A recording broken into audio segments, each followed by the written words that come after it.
I've never seen so much advertising for Taco Bell since Demolition Man.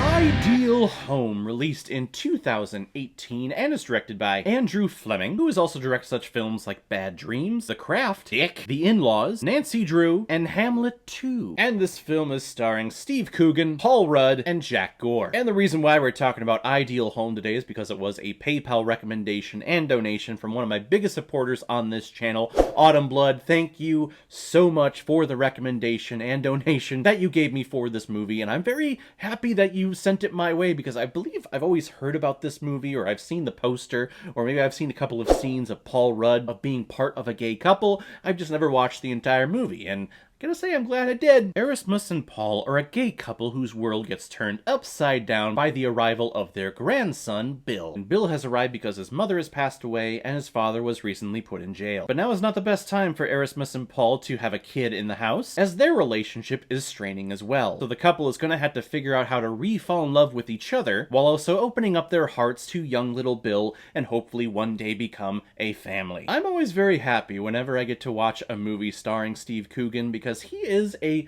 special kind of hilarious. He's not a physical comedy guy, he's not very pratfally, but he's also not relying solely on just the words that he's talking about and high comedy stuff. It's a strange mixture of both with a dash of sophistication in it in every film that he is in. He's one of the most sophisticated looking actors I've ever seen on screen, and I love watching movies where he is in it. And his performance is only elevated so much more by adding Paul Rudd and making them a couple.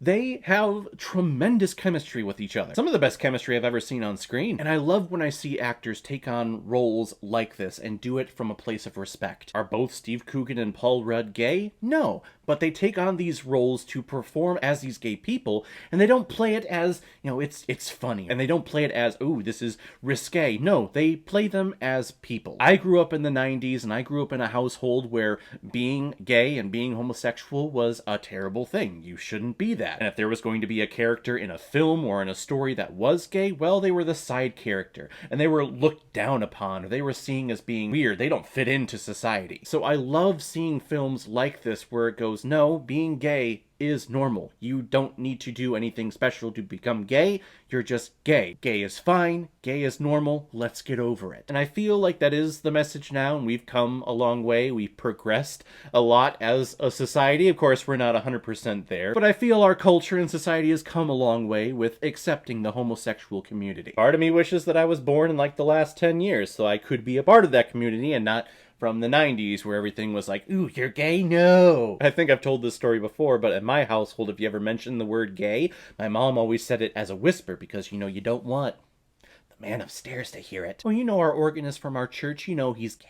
Shh, it's like nails on a chalkboard to the man upstairs. But I love how Coogan and Rudd play these two characters. I love their relationship because it's a normal relationship. Every single couple, regardless of if it's man-woman, woman-woman, man-man, whatever it is, every single couple goes through something like this, where you go through dry spells, or you go through periods where you think, wow, am I really with the person that I'm supposed to be with? Am I really happy staying here, or should I go somewhere else because I have job offers somewhere else? It's the best thing about this movie. The kid's storyline, though, is a bit of a toss-up. There are some really good moments, and then there are some moments that kind of come out of nowhere.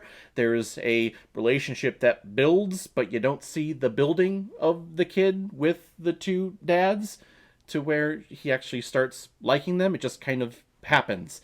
I would have loved to have seen that grow a little bit more and to see the respect happen a little bit more, as opposed to it just being like the next day, oh, hey, yep, you're fine. The comedy is very strange too. A lot of times it's very sophisticated and it's kind of smart. It's a little intelligent. But then out of nowhere, there'll be a guy stuck in a window in his tighty-whities, and then there's a close-up shot on his butt in his tighty-whities. You know, that's funny. Not all the comedy styles mix well together in this film, but for the most part, again, it's entertaining. Probably my favorite part of this entire movie was when Bill goes to school and they're talking about their parents, they're presenting on their parents, and he gets up with his note card and talks about how he now has two dads, and because they're gay, there are certain things that you should never say, and he proceeds to say, say some pretty naughty and hilarious things.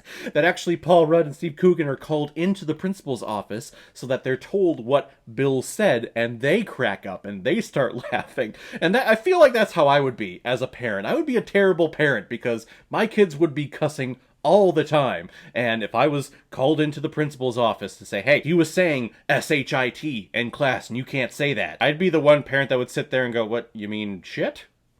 I mean, I'm an adult. You can say the word. We've all heard the word. What's the big deal? And I would crack up laughing like these two did too. So, yeah, who knows? Maybe I'll be a great parent because these two are great parents in this movie. So, who knows? It'll never happen, though. We don't want kids. We've talked about that. We haven't forced each other to make that decision. We've come to that decision ourselves, and respect us both for our decision, damn it. I really enjoyed this movie. The best word I can say is that it's cute. It's an adorable story. It got me teary-eyed in points. It made me crack up laughing in other points. Other times I was questioning, like, this is, getting a little boring. This is getting a little dull. And then it picks right back up again. Again, the chemistry between Coogan and Rudd is fantastic. Some of the best I've seen on screen. And I think this is a pretty damn good time. I'm going to give Ideal Home 4 out of 5 Blu-rays. I like it a lot.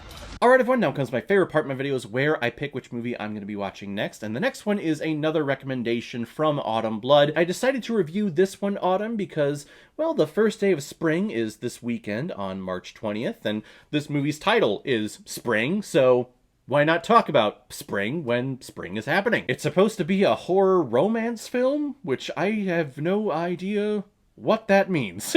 You're gonna be scared of the person, but you're gonna be in love with them too? Who the hell knows, but we'll talk about it next time. So guys, if you've seen Ideal Home, what did you think about it? Or if you've never seen it before and you stumbled across it because of this video, then comment below, let me know what you thought about it. And as always, if you like what you see here, if you like my take on movies, then hit the subscribe button and make sure you hit that bell.